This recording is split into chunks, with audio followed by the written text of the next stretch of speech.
السلام علیکم ورحمۃ اللہ وبرکاتہ۔ نحمدہ ونصلی علی رسولہ الکریم، اما بعد فاعوذ باللہ من الشیطان الرجیم، بسم اللہ الرحمن الرحیم۔ صدقہ و خیرات کا مہینہ رمضان صحابت کا مہینہ ہے۔ اس ماہ مبارک میں نبی اکرم صلی اللہ علیہ وسلم کی صحابت کی کوئی انتہا نہ رہتی۔ حضرت عبداللہ بن عباس بیان کرتے ہیں، نبی صلی اللہ علیہ وسلم لوگوں کے ساتھ بھلائی کرنے میں بہت سخی تھے، اور رمضان میں جب جبرائیل آپ صلی اللہ علیہ وسلم سے ملتے تو آپ صلی اللہ علیہ وسلم اور بھی زیادہ سخی ہو جاتے۔ رمضان میں ہر رات جبرائیل آپ صلی اللہ علیہ وسلم سے ملا کرتے، اور نبی اکرم صلی اللہ علیہ وسلم رمضان گزرنے تک انہیں قرآن سناتے۔ جب جبرائیل آپ صلی اللہ علیہ وسلم سے ملتے تو آپ صلی اللہ علیہ وسلم فیاضی میں تیز ہواؤں کی مانند ہو جاتے۔ اس حدیث سے یہ بات سامنے آتی ہے کہ نبی صلی اللہ علیہ وسلم رمضان میں باقی تمام سال کی نسبت زیادہ صدقہ و خیرات کرتے، اور اس صدقہ کا فائدہ ہر ایک کو پہنچتا۔ جس طرح تیز ہوا ہر جگہ پہنچ جاتی ہے، اس طرح ہمیں بھی چاہیے کہ اس ماہ میں زیادہ سے زیادہ خرچ کریں، اور یاد رکھیں کہ صدقہ کرنے سے مال کم نہیں ہوتا، بلکہ اللہ تعالیٰ اس کا اجر کئی گنا بڑھا کر دیتے ہیں۔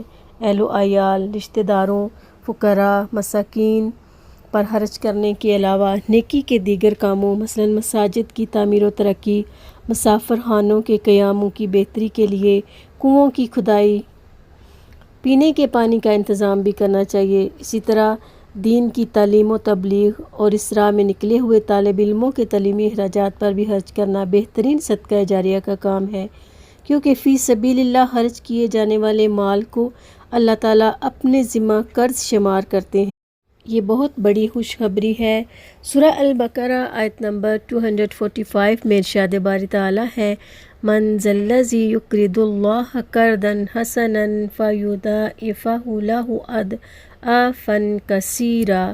کون ہے وہ جو اللہ کو قرض دے تاکہ اللہ اسے کئی گنا بڑھا کر اسے واپس کر دے۔ رمضان کی مناسبت سے روزہ داروں کی افطاری کے لیے مال خرچ کرنا بھی باعث اجر و ثواب ہے۔ ایک حدیث میں ہے کہ آپ صلی اللہ علیہ وسلم نے فرمایا، جس نے کسی روزہ دار کا روزہ افطار کروایا اسے بھی اتنا ہی اجر ملے گا جتنا روزہ دار کے لیے ہوگا، اور روزہ دار کے اجر میں کچھ بھی کمی نہیں ہوگی۔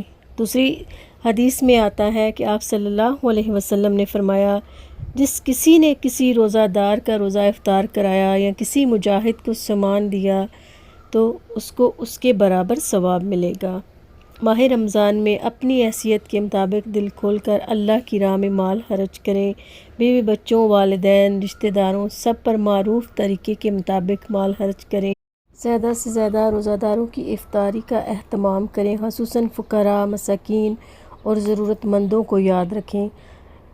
علم دین کے حصول کے لیے نکلنے والے طالب علموں پر اپنا مال لگا کر صدقہ جاریہ کمائیں۔ اگر زکوٰۃ واجب الادا ہو تو نفلی صدقات سے پہلے فرض ادا کریں۔ اچھی بات اور مسکرانا بھی صدقہ ہے، اس کا بھی اہتمام کریں۔ اللہ سبحانہ تعالیٰ سے دعا ہے اللہ تعالیٰ ہمیں نیک عمل کرنے کی توفیق عطا فرمائے۔ السلام علیکم ورحمۃ اللہ وبرکاتہ۔